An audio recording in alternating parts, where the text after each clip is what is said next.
सबसे बड़ी खबर। श्रीमद् भागवत कथा के प्रायोजक है लक्ष्मीकांतम पाइप। गुरु जी, भागवत कथा का आयोजन कहाँ किया जा रहा है? यह अभी Lakshmi industries Dhamniya road railway फाटक के पास खजूरी सड़क भोपाल में चल रहा है। गुरु जी, भागवत कथा सुनने से क्या फायदे हैं? ये पूछिए भागवत कथा सुनने से क्या नहीं फायदे हैं, है ना। भागवत ये सिर्फ कथा ही नहीं है, ये आप मान लीजिए कि एक पाठशाला है। पाठशाला से हमारा पूरा जीवन चलता है ना। जीवन की जब शुरुआत होती है तो पाठशाला से होती है।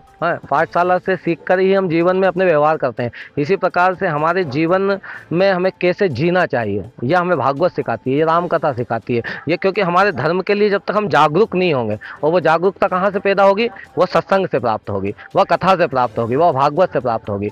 तो धर्म की उत्पत्ति कहाँ से है? भागवत से है। आज कथा का मुख्य सारांश क्या था, किस विषय पे चर्चा? वैसे आज की कथा क्या, मैं तो 7 दिन की कथा का बताता हूँ कि मैं तो सिर्फ इसी चीज़ पे फोकस देता हूँ कि हर व्यक्ति, जो भी मनुष्य जीवन जिसने भी धारण किया हुआ है, हर मनुष्य को क्या करना चाहिए कि नाम, क्योंकि नाम का सहारे से, नाम का सहारा लेने से सब ऋषि मुनि पार हो जाते हैं। हाँ, अच्छे अच्छे व्यक्ति पार हो जाते हैं। जो जितने भी हमें संत देखने को मिलते हैं, ये सब नाम के सहारे पे हैं। तो हम सबको भी नाम का सहारा लेकर रखना चाहिए। काम कुछ भी करें, जो भी हमें सांसारिक भोग के जो भी काम है वो सब करते रहें, लेकिन नाम में तत्पर रहें, नाम में ही लगे रहें। और क्या मुख्य कार्यक्रम रखे जाएंगे यहाँ पे कथा के दौरान? जो है कि जैसे कलश यात्रा से प्रारंभ हुई, बहुत धूमधाम से कलश यात्रा, भाव से सभी लेडीज़ जेंट्स सभी ने भाव से उसमें हिस्सा लिया।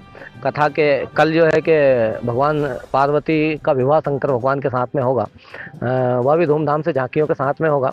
और भगवान बाल कृष्ण का जन्म उत्सव मनाया जाएगा, गोवर्धन पूजा होगी, रुक्मणी मंगल होगा। इस प्रकार से सारी कथाएं जो है कि विस्तार से और कहीं सूक्ष्म करके कथा का चलता है प्रारंभ। गुरु जी, मेरा एक लास्ट प्रश्न है। आज का युवा धर्म के प्रति एकदम बहुत पीछे जाता जा रहा है जी, उनके लिए क्या संदेश रहेगा? उनके लिए सिर्फ यही संदेश है कि अधिक से अधिक कथा से जुड़ें। जब कथा से जुड़ेंगे तो धर्म से ऑटोमेटिक जुड़े जाएंगे, उसके लिए ज़्यादा प्रयत्न करने की आवश्यकता ही नहीं है। धामनिया रोड में लक्ष्मीकांतम इंडस्ट्री की तरफ से एक संगीतमय भागवत कथा का आयोजन किया गया है। मेरे साथ सतीश शर्मा जी है। हम इनसे पूछते हैं कि इस कथा का आयोजन कब से और कब तक किया गया है, इसका उद्देश्य क्या है, और यह कथा अपने गांव में ये रखे हुए है, ये अपने समाज से और अपने बंधुओं को क्या संदेश देना चाहते हैं? सतीश जी। कथा को हम 3 साल से आयोजन यहाँ कर रहे हैं। ये हमारा तृतीय वर्ष है कथा का, और हमारा एक ही उद्देश्य है कि लोगों में ज़्यादा से ज़्यादा भक्ति भावना और ज्ञान की तरफ चले। अभी तक हम लोग देख रहे थे कि लोग के मन में काफ़ी लोग एक दूसरे के प्रति घृणा आ रही है, एक दूसरे से घृणा कर रहे हैं, भाई भाई का नहीं हो रहा है। तो हम गुरु जी के वचनों के माध्यम से हम लोगों में एकता, भाईचारा और राम नाम का जाप करा रहे हैं, जिससे कि लोगों को लगे कि हाँ, राम जी भी हैं, लक्ष्मण जी भी हैं, अपना कृष्ण भगवान भी हैं, सारे भगवानों जिनको जो माने वो सब लोग हम लोग ये मान के चलो कि धर्म को फैला रहे हैं। आपका इस कथा का कोई उद्देश्य हो, या अपने परिवार के लिए, या कुछ समाज में संदेश देना चाहते हैं? बस एक दूसरे के साथ रहें, किसी से कोई घृणा ना करें, एक दूसरे की मदद करें और लोगों में धर्म का प्रचार हो, यही हमारा उद्देश्य है। कथा कब से कब तक चलने वाली है? कथा 12 जनवरी से 18 जनवरी तक है। 12 तारीख को हमारा कलश यात्रा थी, और बीच में कृष्ण जन्मभूमि है, गोवर्धन पूजा है, उसके बाद लास्ट दिन हम लोगों ने महाप्रसादी का रखा है। और क्योंकि ये कथा जो है हमारा 18 तारीख को हमारी कंपनी का वार्षिक उत्सव होता है, और हमारी बिटिया का जन्म है, और उसी दिन हमारे यहाँ बाके बिहारी जी का आगमन हुआ था।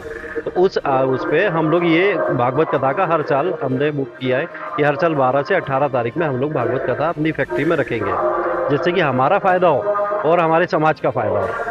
सामाजिक लोग जो है, लोग समझे कि हाँ, कथा सुने और उसका श्रवण करें। एक बार संत लोग आए, और संत लोग सुंदर सुंदर कथा का वाचन कर रहे थे।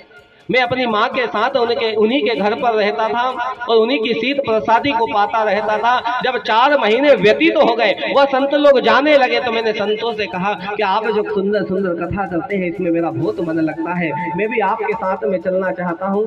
संतों ने कहा ठीक है, अगर तुम्हारा मन है। लेकिन माँ आई, और माँ ने आकर के संतों के चरणों को पकड़ लिया और पकड़ के कहने लगी प्रभु मेरी यह एक ही संतान है, मेरा एक ही पुत्र है, अगर इसको भी आप लेकर के चले जाओगे तो मैं किसके सहारे रहूंगी।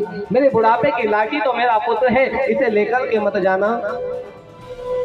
अब भैया जो है उन्हें देखती रहती है, चारों तरफ घूमती रहती है। संतों जब जाने लगे, संतों से कहा मैंने कि मैं भी आपके साथ में चलूं, लेकिन संतों ने मना कर दिया। बोले आपका भी धर्म बाकी है, आपकी जो जवाबदारी है वह आपकी माँ की सेवा करना आपका कर्तव्य है। पहले यह कर्तव्य को पूरा करो, जब ये कर्तव्य पूर्ण हो जाए तब परमात्मा का भजन करना। जब तक हम आपको एक मंत्र दे देते हैं, इसी मंत्र का जाप कीजिए और परमात्मा के भजन को करते रहिए। बिटिया की शादी हो या बेटे की बारात, बर्थडे हो या सगाई की रस्म, मेहंदी हो या हल्दी की रस्म, उबटने से लेकर वलीमे तक, फलदान से लेकर रिसेप्शन तक, हम रखेंगे आपका ख्याल। ऑल इवेंट्स कवरेज के लिए आज ही कॉल करें 9669530217। मैं आयुषी, अब मुझे दीजिए इजाजत। अगली बार फिर मिलेंगे बड़े खुलासे।